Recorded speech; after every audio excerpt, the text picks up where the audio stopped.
อืมลูกโอ้อันนั้นได้นั่นดีโอ้มาแล้วมาแล้วอืมนี่คือคักเลย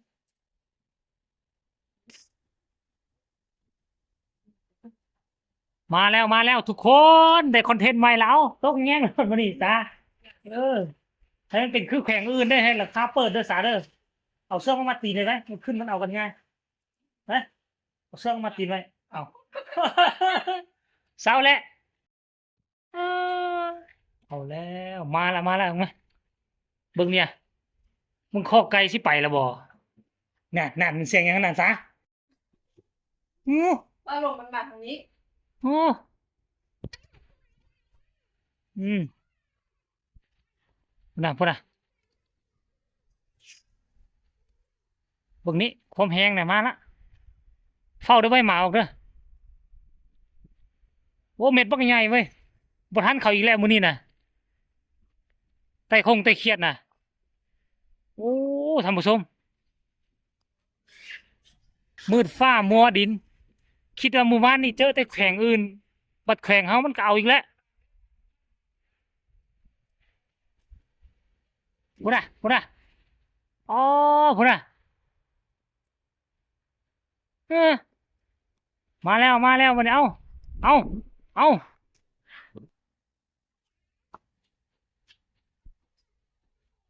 อืมมาแล้วเว้ย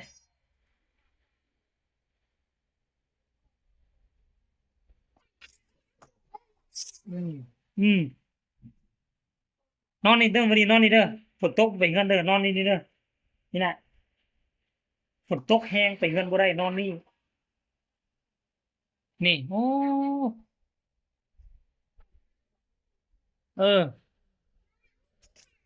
เออมากันนอนนี่โอ้บุ๋มไหมเออ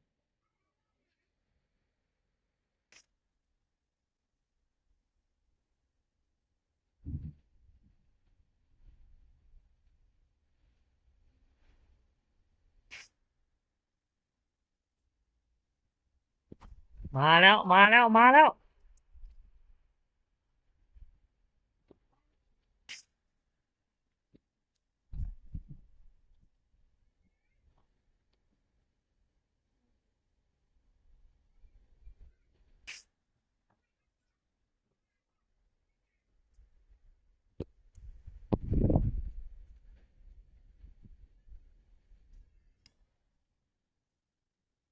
อ๋อนักหน่วงทุกคนนักหน่วงเมื่อวานนี่เห็นอยู่แต่เขตแข่งอื่นบัดนี้มาฮอดนครหลวงเวียงจันทน์แล้วเด้อโย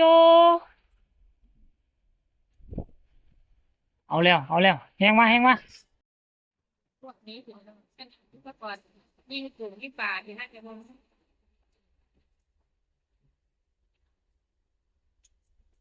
เอามาแล้วสู้แต่ในต้มนี่มันสิหักทับนี่ยังได้โหเนี่ย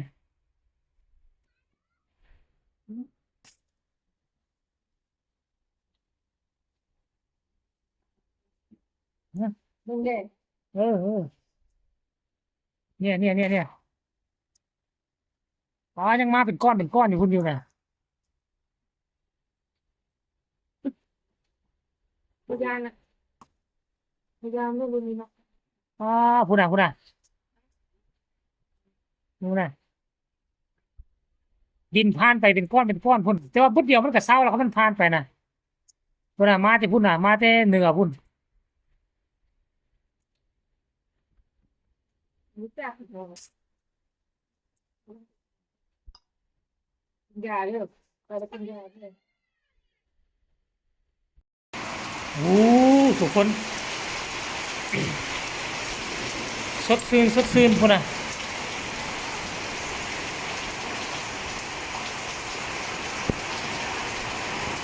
ตกแล้วตอนนี้กำลังสลุมมืดฝนมาลมมาผมไปลมมาพุ่นน่ะโอ้ฟ้าเรื่อง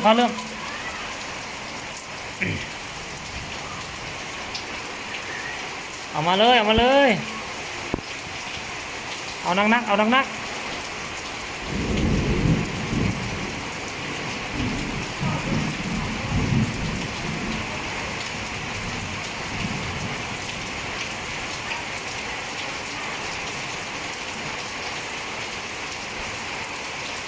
คุณน่ะดูพุ่นกับธรรมดาได้นครหลวงเวียงจันทร์เฮ็ดแล้วเด้อทุกคนเลยตกมานี่เกือบชั่วโมงแล้วนะนี่อ๋อเบิ่งนี่เพราะมันแห้งนะฟ้าลมนะพุ่นน่ะพุ่นน่ะพุ่นน่ะพุ่นน่ะ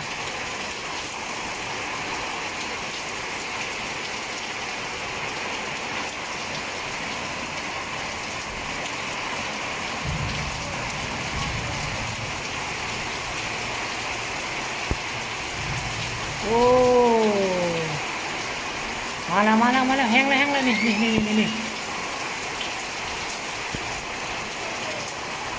แห้งมาท่านผู้ชมสุดยอด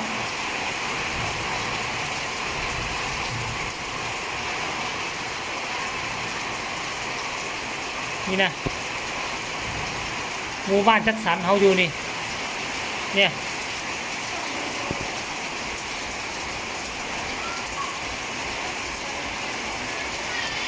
ท่านผู้ชม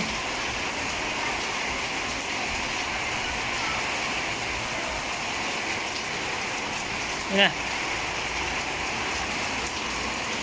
ชัวนักหน่วงมันอาจจะบ่ลมแห้งคืออยู่ทางบอนอื่นนอนบอนอื่นนี่ก็ลมแห้งอยู่ลมพัดลมแห้งแต่ว่ามองนี่มันมีต้นไม้ใบหญ้าบางหลายมันก็เลยลมน้อยเดียวอ๋อไม่แล้วพุ่นน่ะโอ้พุ่นน่ะเอาม